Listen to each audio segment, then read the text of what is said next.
Hello, Chris Piehota with you. I'm going to give a quick update on the so-called threat environment, the environment that exists in the United States with regard to people who would do us harm, people who are here to undermine our way of life. Your basic, as they would call them, Tangos and spies and gang members and criminals and other people of ill repute.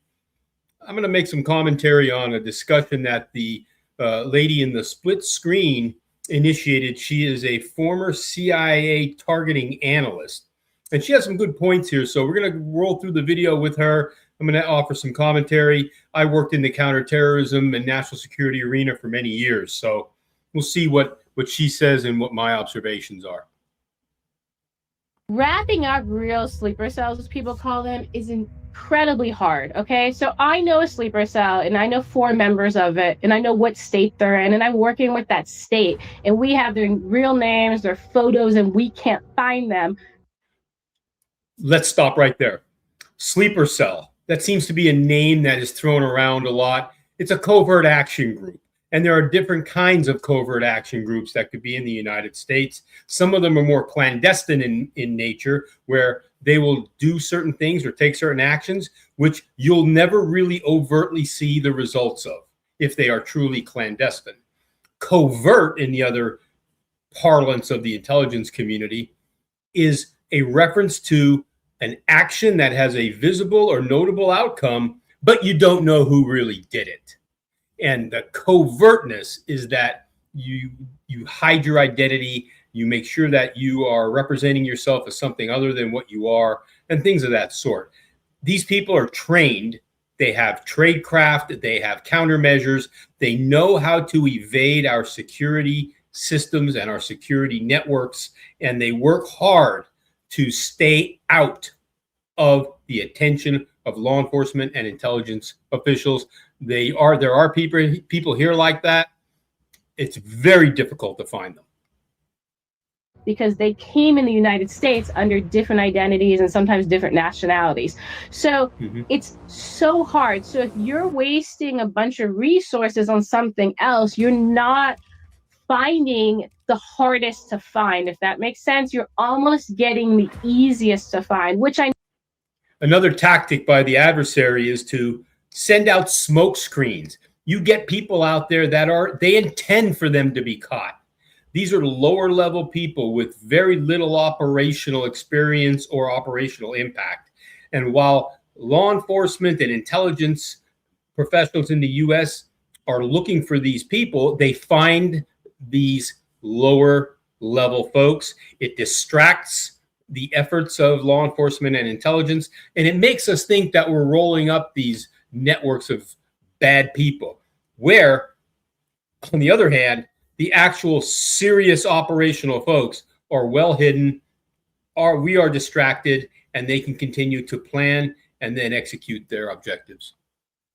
I know people are like, well, it's about numbers. Let's just get as many as we can. It's like, well, you know, there is a saying, we want to get the worst of the worst. There is a reason for that, because if we start picking them up, we will thwart things. So ISIS alone has over 2,500 members just from their Syria and Iraq branch illegally in the United States.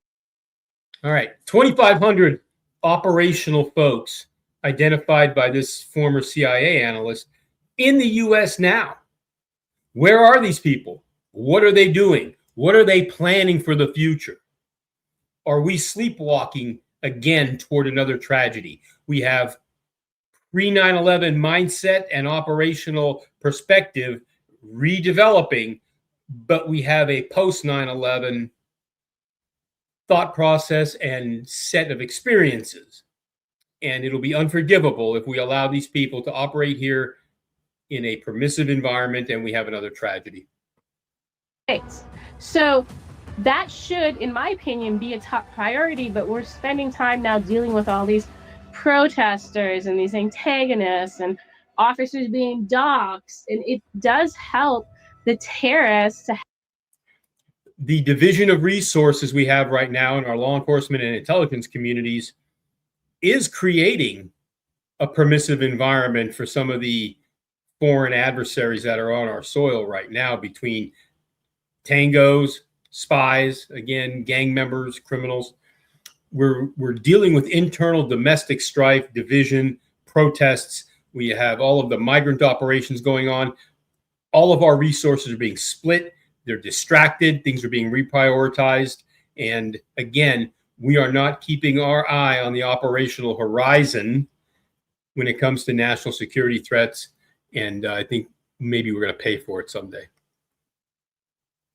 Have all this confusion because the focus stays off of them. So her assessment is pretty right on point. I've seen her on other videos. She's pretty sharp. She makes good points. She seems to be an expert in certain subject matter areas. So I'll go with her on this one. I hope the American people can regain some focus. Let's work on protecting the homeland, creating a non-permissive environment for our adversaries to operate in. Let's let law enforcement do their jobs in keeping us safe.